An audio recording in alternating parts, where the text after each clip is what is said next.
சமீபத்துல திருமாவளவன் அவர்கள் பேசின ஒரு விஷயம் அவருடைய ஸ்பீச்ல நடுவுல பதிவு பண்றாரு. கும்பாபிஷேகம் பண்ணணும்னு முடிவு பண்ணிட்டீங்க, அதை ஊருக்கு வெளியே வச்சு பண்ணுங்க, கூட்டத்தில் வச்சு பண்ணிடாங்க. சகித்துக் கொண்டுதான் கூட்டணியில் இருக்கிறோம்.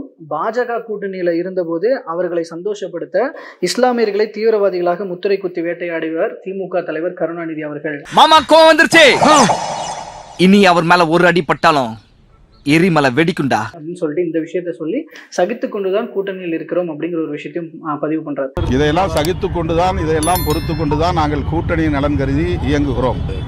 அதிகார வர்க்கத்தை சார்ந்தவர்கள் எங்களுக்கு எப்போதும் போல தொல்லை தருகிறார்கள். இல்லப்பா, அடிமேல் அடி விழுந்துகிட்டே இருக்குப்பா, எத்தனை அடியை தான் சமாளிப்பேன். நிறைய நெருடல்கள் உங்களுக்கு உள்ளுக்குள்ள இருக்குது. நானும் பழிக்காத மாதிரியே எவ்வளவு நேரம் நான் அடிக்கிறது. இவ்வளவுக்கும் காரணமான அந்த பெரியவா சும்மா விடக்கூடாது. சிஸ்டமிக்கா கொள்கை அடிப்படையில் திமுக விலகிதான் போகுது மதச்சார்பின்மை என்ற கோட்பாட்டுல இருந்து. எனக்கு அவர் பார்த்தா சிரிப்பு வருது, உள்ள அழுவியா இருக்குது, அப்படியே ஓன்னு வாய் விட்டாலும் போல இருக்குது.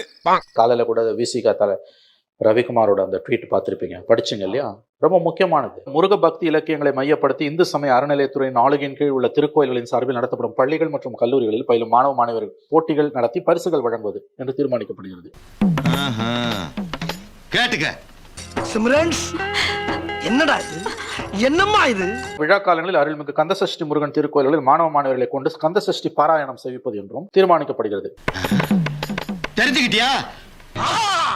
சட்ட கிழிஞ்சிருந்தா தச்சு முடிச்சிடடா, நெஞ்சு கிழிஞ்சிருக்கு எங்க முறையிடலாம். முருகப்பெருமானின் பெருமைகள் மற்றும் இலக்கியங்கள் குறித்து இந்து சமய அறநிலையத்துறையின் ஆளுகையின் கீழ் உள்ள திருக்கோயில்களின் சார்பில் நடத்தப்படும் கல்லூரியில் சிறப்பு ஆன்மீக பாடப்பிரிவுகளை ஏற்படுத்த அரசுக்கு பரிந்துரைக்கலாம் என்றும் தீர்மானிக்கப்படுகிறது.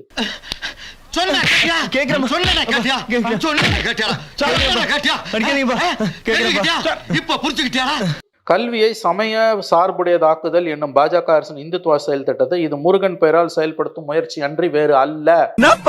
மாட்டிக்கிட்ட பங்கு. ஆனால் கல்வித்துறைக்குள் சமயத்தை கொண்டு வந்து திணிப்பது சமய சார்பின்மை என்னும் அரசமைப்பு சட்ட நெறிக்கு எதிரானதாகும். இது கண்டனத்துக்குரியது. இதை சொல்றவரு திமுகவோட கூட்டணியில் இருக்கக்கூடிய விசிகாவோட நாடாளுமன்ற உறுப்பினர் ரவிக்குமார். நீ ஒரு டுபாக்கூரு, உன்னை நம்பாதேன்னு இவங்கிட்ட எத்தனை தடவை சொன்னேன். இவன் தான் என் பேச்ச கேட்காம உங்ககிட்ட தான் கோச்சம் பார்க்கணும்னு சொன்னான். இதுக்கு திமுக என்ன முட்டு கொடுப்பாங்கன்னா, இந்து சமய அறநிலைத்துறை நடத்துற கல்லூரிகள்ல தான் நாங்க நடத்துறோம், மத்த கல்லூரியில இல்லைன்னு. இந்த ஈன பொழப்புக்கு பேசாம எங்கேயாவது போய் ஊருக்கு போயிடலாம். இல்ல பகவத்கீதையை பாடத்திட்டத்துல வைக்கிறத திமுக எதிர்க்குது இல்ல. அப்போஸ் குளுக்கோஸா? அப்போஸ்ங்க, அப்போஸ்னா ஆமான்னு அர்த்தம். Don't know English. அப்ப முருகப்பெருமானோட பெருமையை கந்தசஷ்டி கவசத்தை கொண்டு போய் ஸ்கூல் பசங்களுக்கு காலேஜ் பசங்களுக்கு வைக்கிறது மட்டும் திமுக எப்படி அனுமதிக்குது? இது என்ன வேணாம் இது? பாஸ், அப்ப நம்ம காட்டியும் கொடுக்குறோம். முருகப்பெருமான் என்பவர் இட்ஸ் a Hindu deity. அது ஒரு இந்து கடவுளர்களில் ஒருவர். நீ அதை தமிழ் கடவுள்னு சொல்லிடலாம், நீங்க ஏமாத்த முடியாது. அந்த துறையே இந்து சமய நலத்துறை, தமிழ் சமய நலத்துறை கிடையாது. சாம்பார் ஆப் எனக்கு. அப்ப அந்த சம்பந்தப்பட்ட இலக்கியங்களை முருகப்பெருமானின் கந்தசஷ்டி கவசத்தை கொண்டு போய் எப்படி நீ காலேஜ்ல வைப்ப? அது பகவத்கீதையை வைக்க ரெண்டு ஒண்ணு தானே. என்னடா நினைச்சிட்டு இருக்கோம் மனசுல? ஏன் ஆளை பார்த்தா உனக்கு அப்படி தெரியுதா, இல்ல என்ன பார்த்தா இப்படி தெரியுதா? பிச்சு போடுவோம், பிச்சு போடலாங்க. இதே எடப்பாடி பேரில் நடந்ததுன்னா, இது நடந்தது இல்ல. எடப்பாடி பேரில் சூரப்பா பகவத்கீதையை கொண்டு போய் அண்ணா யூனிவர்சிட்டியில வைக்கும்போது நீங்க தானே குதிச்சிங்க. உனக்கு வந்தா ரத்தம், எனக்கு வந்தா தக்காளி சட்னி. முட்டிக்கிட்டு மோதிக்கிட்டு ரத்த கையாளிக்கிறேன் உனக்கு தக்காளி சட்னி. தாசில்தார் விசிகா கொடியை அகற்றி புதிதாக கொடி வைக்க கூடாதுன்னு சொல்லி அகற்றி இருக்கிறாரு. பிறகு அந்த இடத்துல வைக்கலாம் அப்படின்னு சொல்லி தாசில்தார் அதை மீண்டும் அந்த கொடி வைக்கப்பட்டிருக்கு. நீ என்ன சிரிக்கிற? உனக்கு இந்த வீட்டுல யாரு மரியாதை கொடுக்கறா? நானே கொடுக்கறேன்.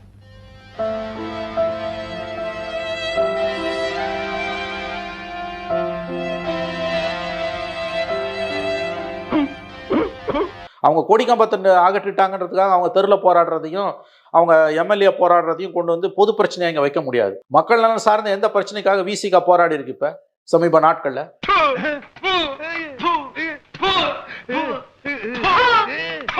கல்வியை காவிமயமாக்குவது மோடி ஆட்சியின் செயல் திட்டங்களில் ஒன்று என்பதை திருமா ஒப்புக்கொள்வார். இன்னைக்கு அந்த முயற்சியை தமிழக அரசு மேற்கொண்டிருக்கும் பொழுது கூட்டணியில் இருக்கக்கூடிய நீங்க தெருவில் இறங்கி போராடணுமா இல்லையா? சும்மா வாய் வார்த்தையா கண்டன தீர்மானம் சொல்லிட்டு போறீங்கன்னா இதுக்கெல்லாம் பேர் என்ன தெரியுமா?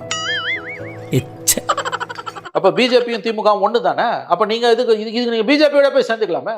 அப்படி என்றால் ஒன்று செய். ஆணையிடுங்கள் மன்னா, காத்திருக்கிறேன். நான் ஒரு முளை கயிறு தருகிறேன், அதை வாங்கி கொண்டு போய் ஒத்த புளிய மரத்தில் தூக்கில் தொங்குங்கள்.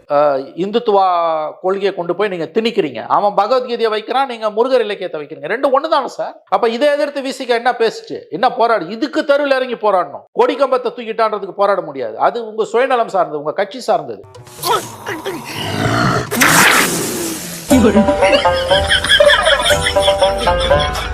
இந்த நேத்து அவங்க நிகழ்ச்சியில அந்த நித்யானந்தன் கேட்கிறாரு, முருகரோட அண்ணன் விநாயகருக்கு அடுத்த வாரம் பர்த்டே வருது, நீ வாழ்த்து தெரிவிப்பியான்ற நியாயமான கேள்வி. நக்கல்யா அவனுக்கு. எல்முருகன் அவர்கள் வேலை தூக்கிட்டு முருகரை வந்து பெரிய அளவுல பிரச்சாரம் பண்ணாங்க.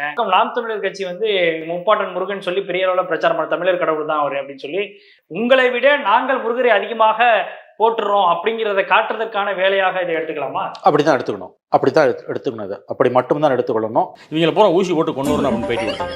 ஊசி போட்டு கொண்டு கடலில் போட்டோம். இவங்க இந்த பூமிக்கு தேவையில்லாத எக்ஸ்ட்ரா வெயிட். இவங்க தூக்கிட்டு சுத்தருக்கு கஷ்டப்பட்டு சுத்திட்டு பூமி. இதுல இன்னொரு வித்தியாசம் இருக்கு. நீங்க சொன்ன ரெண்டு தரப்புக்கும் இதுக்கும். பிஜேபி என்ற கட்சி நடத்துச்சு, நாம் தமிழர் என்ற கட்சி நடத்துச்சு, இங்க திமுக என்ற ஆளக்கூடிய அரசு நடத்துது. மத சார்பற்ற அரசுக்கு இதுல என்னங்க வேலை? எல்லாம் மேம் பேசணும், அப்படியே வாழைப்பழம் மாதிரி பேசுவாங்க மேம். பேசுறத பார்த்தா எப்படியா பட்டவங்கள தான் உயிர்ந்துருவாங்க, பேசியே கவர் பண்ணுவான் மேம். இவன் சொல்லிட்டாரு யாருக்குன்னா ரகுபதி, பெரியாருக்கு அண்ணாக்கு கலைஞருக்கு முன்னாடி ராமர்ன்ட்டாரு, ராமராஜ்யம் நடக்குதுன்ட்டாரு.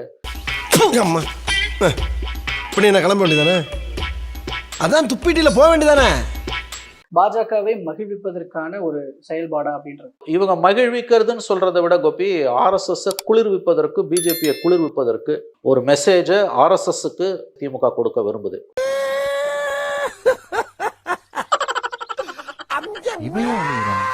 பொருளாதார ரீதியாக கௌதம் அதானிக்கு சாதகமாக நிறைய விஷயங்கள் தமிழ்நாட்டில் நடக்க ஆரம்பித்திருக்கின்றன. கௌதம் அதானி தமிழகம் வந்து யாரை சந்தித்து விட்டு போனார் என்பது எல்லோருக்கும் தெரியும். ஆனா யாருமே அதை பத்தி பேச வாய் திறக்க மறுக்கிறாங்க. வாயில புண்ணா, வாந்தி வருதா, ஊமையா? மறுபடியும் சொல்றேன், நேரடியா அவங்க பிஜேபியோட அலையன்ஸ்க்கெல்லாம் போறதுக்கு வாய்ப்புகள் குறைவு. இல்லைன்னு சொல்ல மாட்டேன், வாய்ப்பு குறைவு. மந்திரி சபையில போய் சேர்றதுக்கு வாய்ப்புகள் இல்லைன்னு சொல்ல மாட்டேன், வாய்ப்புகள் குறைவு. தேவைப்பட்டா போவாங்க. ஏமாத்தி போட்டாங்க பெரியப்பா, நல்லா நம்ப வச்சு மோசம் பண்ணிட்டாங்க பெரியப்பா. ஆமாண்டா மகனே, நாட்டுக்கோழி போறோம்னு சொல்லிவிட்டு போட்டா கோழியை போட்டாங்கடா, நம்ம ஏமாந்துட்டோம்டா. ஆட மானங்கட்ட ஈத்திர பயல. இந்த வீடியோ பிடித்து இருந்தால் சேனலை சப்ஸ்கிரைப் செய்யவும், ஏதாவது குறைகள் இருந்தால் கமெண்டில் போடவும், அப்புறம் மறக்காமலே போட்டிருந்த வரட்டாமாம் வீடுறதே. வரண்டா Chinnasamy. Hey guys, this is your editor. Video பிடிச்சிருக்குன்னு நினைக்கிறேன். ஸோ பிடிச்சிருந்தா ஒரு லைக் பண்ணிடுங்க அண்ட் கமெண்ட் செக்ஷனில் ஒரு ஹார்ட்டிங் அல்லது ஒரு ஸ்மைல் தெரிக்க விடுங்க பார்ப்போம். இப்ப எனக்காக நீங்க ஒரு குத்து குத்துனா குறைஞ்சா போயிருவீங்க. சரி பாசக்கரப்ப ஒரே ஒரு குத்த குத்தி விட்டு போவோம். வாடாங்க.